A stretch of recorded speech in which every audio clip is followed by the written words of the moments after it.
You're listening to the Blacktop Banter podcast, the premier podcast in the asphalt industry, made for contractors with contractors.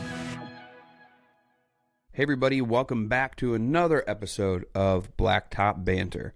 If you've been listening as of late, I imagine Chris is probably shaking up some of these podcast episodes and hopefully sprinkling a little bit of everything here and there, because we have a variety of guests from outside the industry, real estate, green industry, asphalt industry, and today I get to bring a guest from the roofing industry. Erick Hernandez owns E&D Premier Roofing and Solar LLC in Texas. He made a post earlier this month that has grabbed my attention, and I want to share what that post said with you now. In caps at the top, it says, "The best decision I have ever made." In caps, exactly. 1 year ago today, I took my last hit of cocaine and my last drink of alcohol. My life has changed so much. I have changed so much. My kid's life has changed so much. My wife's life has changed so much. You see, I was one of those, this is who I am, I will never stop drinking type of humans. I made a choice to go out and find out what the best version of myself is like, and I believe I have come a long way, and I'm proud of myself for getting to this point. And when I tell you that I'm barely getting started, it's because I'm barely getting started. Dude, that's my favorite line, dude, when you wrote that. Like, that first of all, the best decision I've ever made grabbed my attention.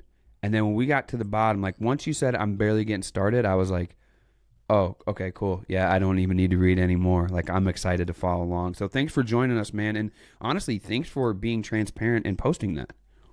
Oh, thank you for having me, my man. Sometimes a lot of people don't want to share their story, but they don't know that it might be able to help somebody else who's going through the exact same thing that we went through, or that I went through. Yeah, and I think a lot of people don't realize that for somebody who is afflicted by something, it helps for them to talk about it too. Like, to me, the negative things that have happened in my life, if I can turn those as much as I can into positives, they have a lot less power over me, right? Oh. And I feel like that's kind of what you're up to and what's been going on as of late. But before we get into that, the topic of that post, I want to get to know you a little bit. Now, I think it's important the audience gets to know you a little bit. So, as I mentioned, you're the owner of E&D Premier Roofing and Solar. Right now, people who are watching this on YouTube see some badass quotes behind you that are on the wall. I was making you show me some of them and whatnot before we got started because I love that stuff. But I'm sure it didn't always start out that way. Tell us a little bit about how you got into business. So I actually worked at a pawn shop for 5 years. I was started off as a pawn broker, then became an assistant manager, and then finally got my own store to run. And I love that job. That job taught me how to read people, how to negotiate, how to sell, how to communicate, customer service. It taught me everything that I needed to know to be able to do what I do now. I actually wasn't going to leave that. I love the pawn shop. I wanted to, climb the corporate ladder and be a supervisor and be in charge of 6, 7, 8 stores or whatnot. But unfortunately, that didn't work out. My dad has been a subcontractor my whole life. Oh, okay. And so my dad didn't want me to go into the roofing industry. He wanted me to live the American dream, go to school, get an education, sit in an office in the AC, and not have to work as hard as he did. And so he kind of never let me be a part of the roofing industry until I left the pawn shop. And then we had just gotten hit with a really big hailstorm right here in Wiley, Texas. Okay. And I think it was 2016, and that's when I asked him for work. And so that's when I got into the industry full time. I worked with him as a laborer for 3.5 years. My whole plan was to be a subcontractor, just like my father. It wasn't until I figured out how lucrative it was to be on this side and actually be, in the sales position, contracting the jobs, going out and looking for the work, and then finding subcontractors like my father to come and do the work.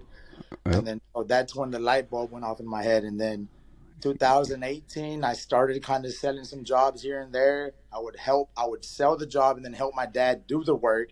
And in 2019, I took that leap of faith and just completely went all in and got off the roof and then worked for myself. That's when E&D Premier Roofing, got registered with the state and everything. The first 2019, 2020, I was a one-man army. COVID, obviously, COVID was when I was able to start building the team. We got a little bit of traction, but that's when I started drinking and doing all that bad stuff. Yeah. 2021, I built the team, and then my wife, she's actually she went to school for dental hygiene. Okay. So the dental hygienist, or she was a dental hygienist, and now she works with the company full time. Okay. So that's kind of where we're at now. Now 2000, we're going into our 5th year of business, and Yeah. we've got about 15 sales reps. We've got a production manager. We've got an office Damn, manager. dude. We've got an event coordinator. We've got, I mean, we're setting ourselves up to, Wait. An event coordinator. yeah. So You're gonna get me. That stuck out in my brain. Why does E&D Roofing need an event coordinator? it's more of for marketing purposes. So this event coordinator finds events for us to go on a monthly basis. It's either 1 or 2 events out in the community. So Yep. she looks for it, she sets it up, and then she lets us know, okay, we have this day, like we're gonna be in the Martin Luther King parade. Damn, that's just cool. Yeah, so we got 2 trucks that are wrapped at the moment, so we'll be driving our trucks through the parade and handing out stuff and whatnot. So those are Cool. things that she looks for, just to help us get more exposure in the community. Wow. Did she help with the Christmas event I seen y'all do online? The one that put the Christmas event together was my mom. My mom, Get out, yeah, dude. She did a good job, bro. my mom Yeah. is all about parties. Like one time her backyard looked like a dance hall. Like she Oh yeah. went up, and she got a fine from the city saying that if she had another party, she was gonna get a bigger fine. Yeah, That's a badge of honor. I was gonna say that's a badge of honor. Your mom's like, look here, I got my fine. Yeah, we did good. We did good. No, it was great. It was great to see, and it's very cool to see you guys in that position. And I imagine, right, as we get into the conversation more, you making the switch, and then you seeing, yes, it can be lucrative. Yes, we can make money, and yes, we get here. What happens in a lot of contractors' lives, from what I understand and from what I've witnessed, I guess, is you get to a point of success, you celebrate, and then all of a sudden, like, we're still doing good, we're still winning. You keep celebrating, and it ends up becoming somewhat of a lifestyle. But I want to ask you that, because you kind of let us in on when you, quote unquote, have you felt like you've made it, like, quote unquote, hey, I made it? I feel like I'm barely getting started. Yeah, well, I figured that from your quote for sure. You're getting started. But what changed? What changed about your life, Erick, when all of a sudden you're like, hey, I started drinking and doing the bad stuff? What changed? Was it the fact that you started your own business and started to make money that was on the flip side of being a laborer side of it? Like, what was it that was that catalyst? Was it the stress of the business? Like, what do you, have you been able to recognize what it was, or was it a collection? It was just me hanging out with the wrong people and thinking that, oh, now I'm a big shot, now I'm a business owner. I didn't even have anything that I have right now. I was an army, but I was making $7,000, $8,000, $9,000 commissions, and I was only doing 2 or 3 roofs a month. And so I was out partying. I was thinking I was the big boss at the bar while the roof was going up over here, and then drinking led, everything led. One thing led after another, and then that's when all that happened.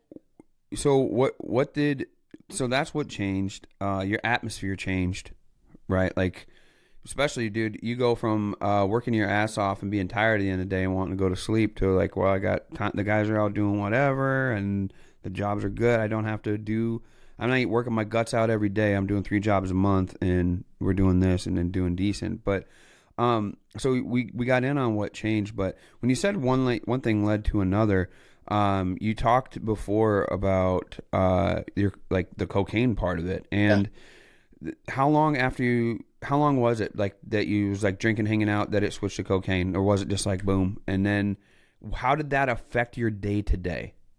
It was more of a, I was probably drinking for about a year, like once I started the company, and then I started, you know how they say, if you hang around, 5 you'll become the 6th, and hang around 5 broke people, you'll become the sixth one. So that was Yeah, kind of man. where I was at. I was hanging out with the wrong crowd. Yeah. I said that I was never gonna do that, and then I tried it, and I was like, Oh yeah. oh yeah. Yeah. so so that wasn't good. Yeah. It was the atmosphere that I was putting myself in Yep. that made me follow the wrong path, I guess you could say. Yeah.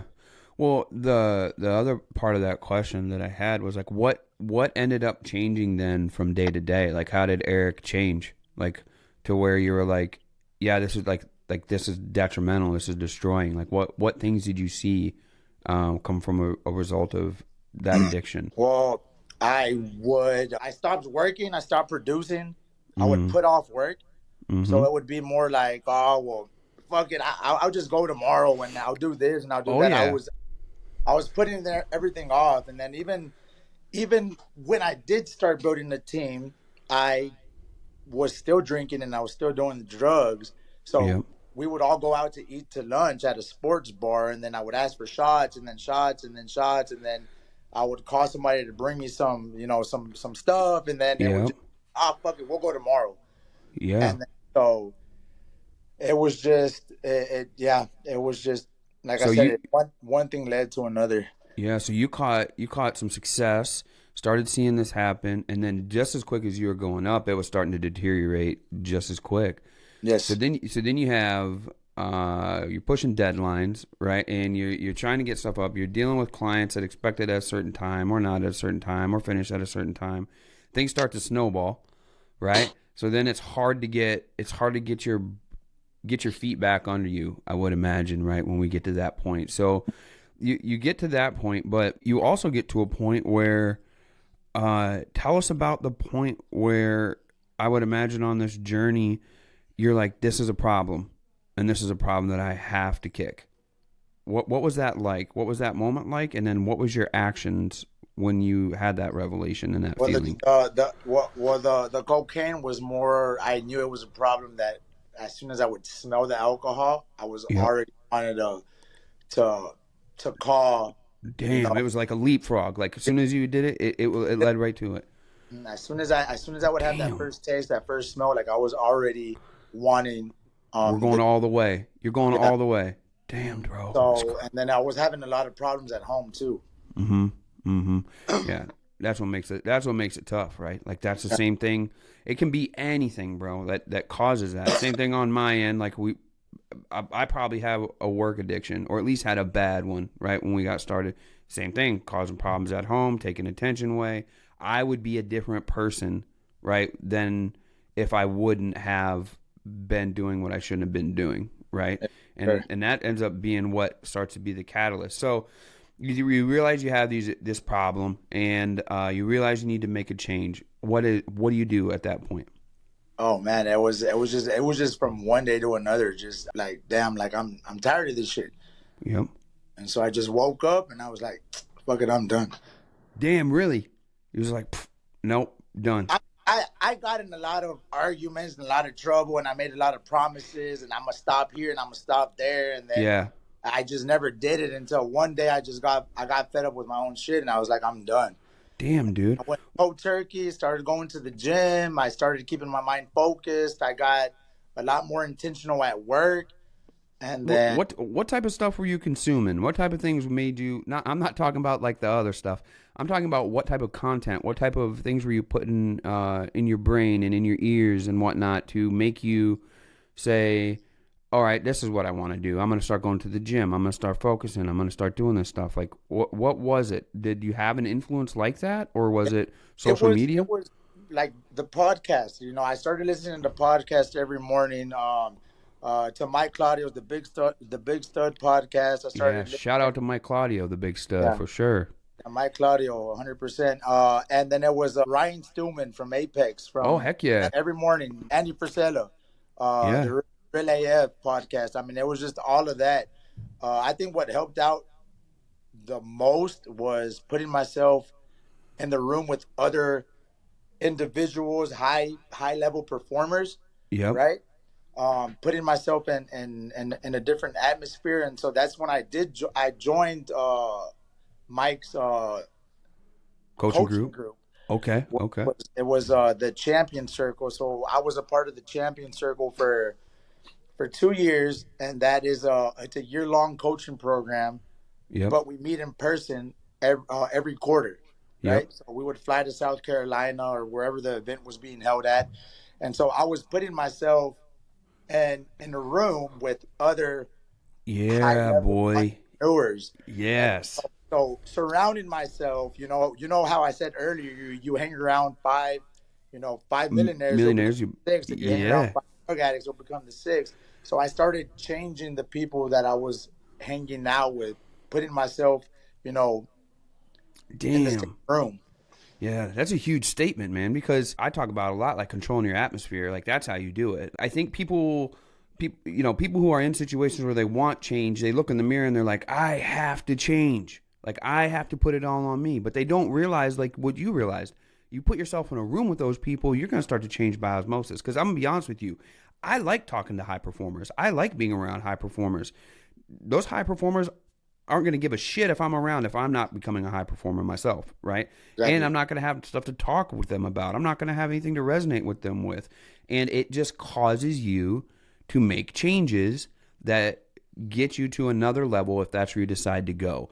What's wild about your story and what I love to see, especially when I didn't tell people that, like, that post that you posted about, you said was a year ago. Like, they don't understand that it took that moment, that change, and you changing to be around the right people and some time for that thing to happen, because they always put it on themselves. Like, I need to make this change. But you can make a choice to change your atmosphere, and then you actually lean on that community some, because you don't realize you're leaning on them. It's just, I want to talk about this stuff. I want to hang out with these people. And when I show up, and we're talking about numbers, I don't know about your community, but my community, when you get to a certain level, people share their numbers. They don't give a shit. Like, I want to tell you where I'm at, because it helps push us to the next level and helps keep us going. But in your situation, it's unique because not only were you around people who are going to push you on the business side, but they pushed your personal life to improve, correct?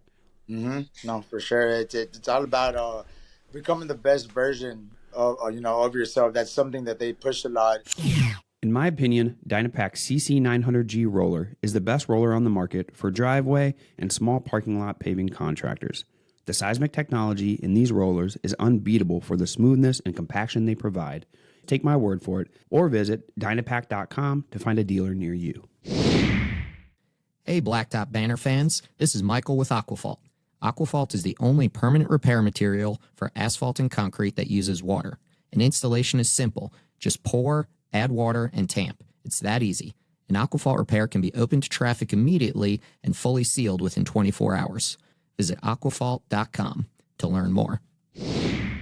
I work closely with KM International to design what I believe is the best seal coating unit on the market. The Blacktop Banter Edition seal coating unit, available in both 550 and 700 gallon versions. Learn more about the unit by visiting kminternational.com.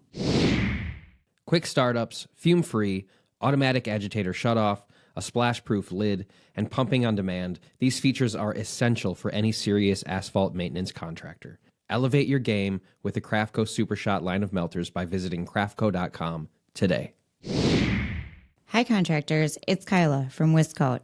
We use Stencil Plus for all of our pavement marking stencils. You can save 10% on your stencil order by using code BB10 during checkout at stencilplus.com or by calling 877-372-6055. In the past year, Jobber has been our CRM of choice at Wiscoat, and it's made our world exponentially better efficiency-wise. For our small seal coating company, it has helped build the solid foundation we can scale from. Jobber is now a sponsor of Blacktop Banter and helps bring this show to you. With this partnership, Jobber is offering an exclusive savings to BB listeners of 20% off for 6 months. To take advantage of this, find the Jobber link in the show description and get to improving your process today. Funny story, I would always tell my friends, and I would be drunk and high and everything. I'm like, just imagine if we could stop doing all this shit. How it would become. And so I made the decision to go and find out. Yeah, that's cool, man. That's really, really cool. Yeah, where were we? We were before New Year's a while back, I think. I can't remember when it was. But I I felt like shit. We went out and drank, and I felt like shit for 2 days, right? And then showed up. Like people probably didn't know like that I was still feeling the effects. It lingers on me for a long time for me to recover. And I might drink once a week, but it would be like plenty, right?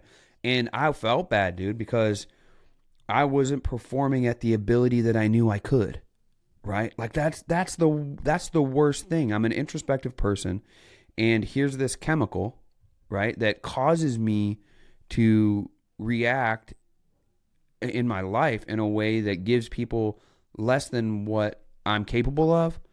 And I don't deserve that. They don't deserve that. When you make a change, like I believe you've made, and I've made changes in my life, you start to see them enjoy life more and enjoy you more in a way that they might not have or ever have. And I think you sharing your story is fantastic because it gives people context, right? It makes you overcoming that makes people even more proud of you, right? Where they're like, yeah, dude, that was me. And you're sharing it and you keep twisting it and making it a good thing. Yes, it was a bad thing, but it doesn't have to stay a bad thing. The things that happen in our life that are bad don't have to stay bad things. We can use them in the future to make them into good things. And you're doing that in sharing your story and putting it out there. So I find it amazing, dude, that you were just like, fuck this shit. I'm done. And literally change your atmosphere, change what was going in your head, in your ears, right? You're seeing with your eyes and consuming that. And that made you change your life and your journey up to this point.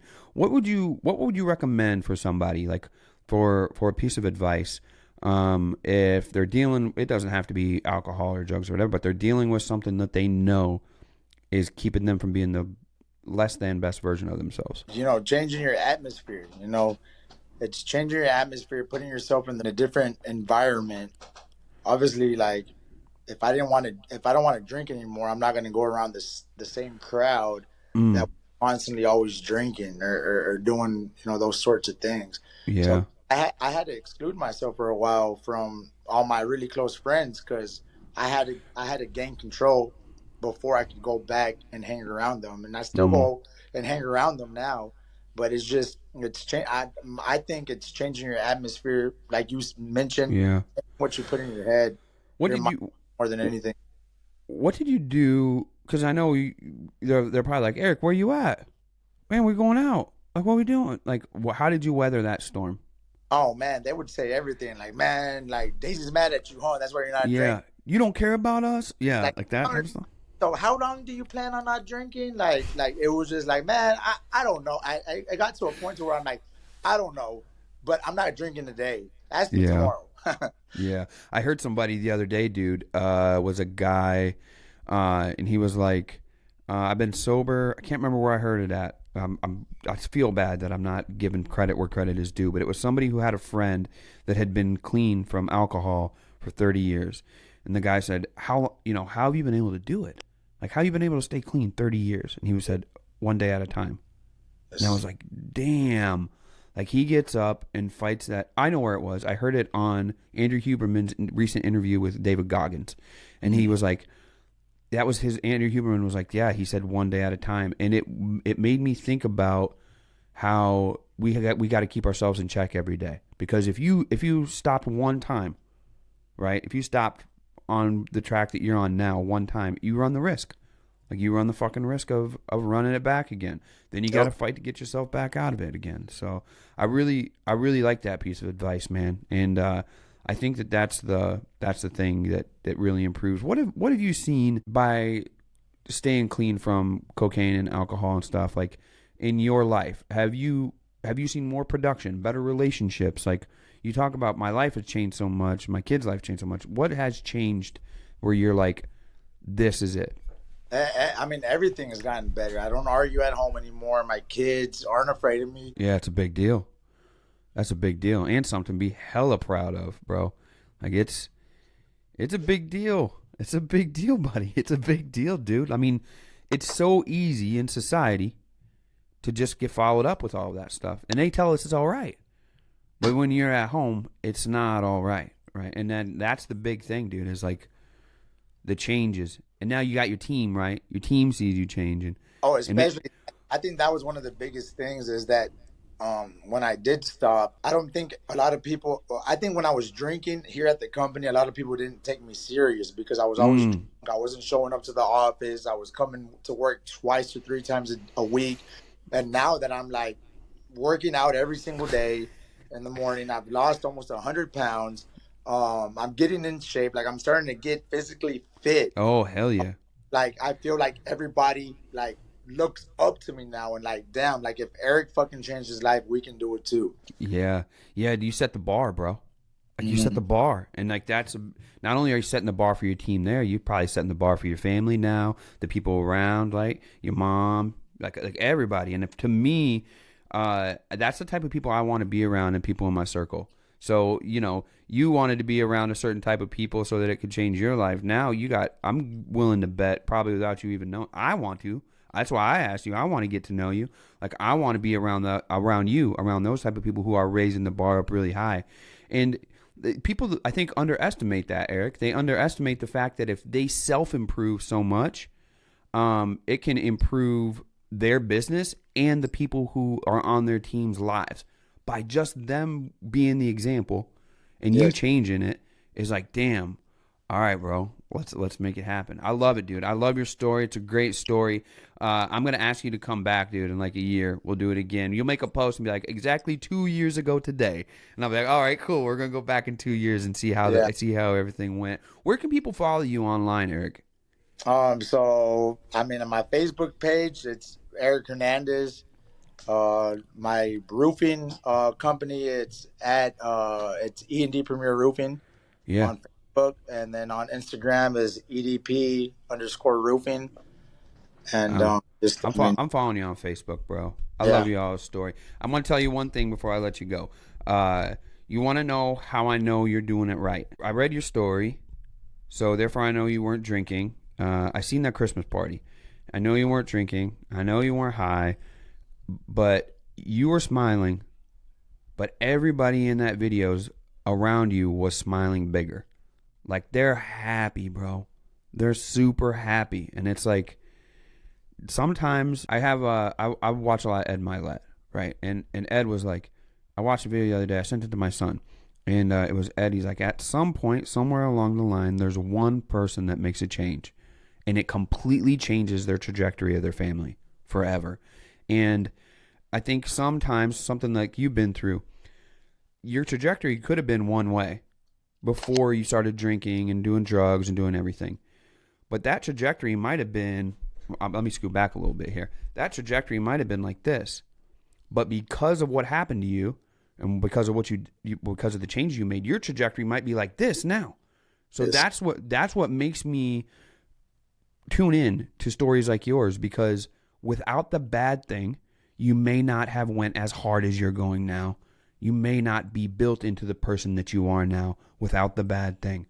So, yeah, it's there, dude. It's going to be there. It's in history. It's locked in time. I've got the same shit that I deal with all the time, too. The thing is, you got leverage on that motherfucker now. Like, to me, that's where it's like, okay, cool. You want to stand over here? We're going to stand over here. We're going to fight, and I'm going to use you as leverage to change and make change in your life. So I really appreciate you coming on here, man, and sharing that story. I'm excited. I'm excited for us as hopefully future friends and some connections we got to make. And I appreciate you coming on, for real. Hey, thank you for having me. I'm glad I was able to share my story. No, I appreciate it. All right, guys. This is another episode of Blacktop Banter. We're back in it. And as you can see, we got friends that ain't scared to talk about the stuff that really matters and be inspiring and motivate us and get yourself in the right circle. You guys hear me all the time say change your mind and change your atmosphere. This is how you do it. All right, so let me get a little plug in for Blacktop Banter. Eric talked a lot about surround yourself with the right people. We've created a community, a mastermind community here at Blacktop Banter called the Blacktop Banter Success Group. We meet 3 times a month via Zoom, have video conversation, and then there's a 24/7 chat group. There's vendor discounts specifically for Blacktop Banter Success Group members, which are given by some of the largest vendors in our industry. There's a Google Drive with all types of information to help you in your business growth or life growth or anything like that. We even got one, Eric, believe it or not, we got 5 steps to improve your physical health as a contractor throughout the day. Eric, do you have any connection at all to the asphalt industry? I don't. Oh, man. Oh, just shingles are made out of asphalt sometimes. Cool. Well, all right. I'll connect that one for you, big dog. All right. For myself and for Erick Hernandez, this has been another episode of Blacktop Banter, where we speak asphalt. Peace. Hey, everybody. Marvin here from Blacktop Banter. And if you enjoy the podcast and what we've been bringing to the industry, you can support us through a one-time or recurring donation at blacktopbanter.com. There we have a support tab. You click that and choose your path from there. If you listen on Apple Podcasts or Spotify, please do us a favor and leave a review there for us as well. As always, we speak asphalt, and thanks for your support.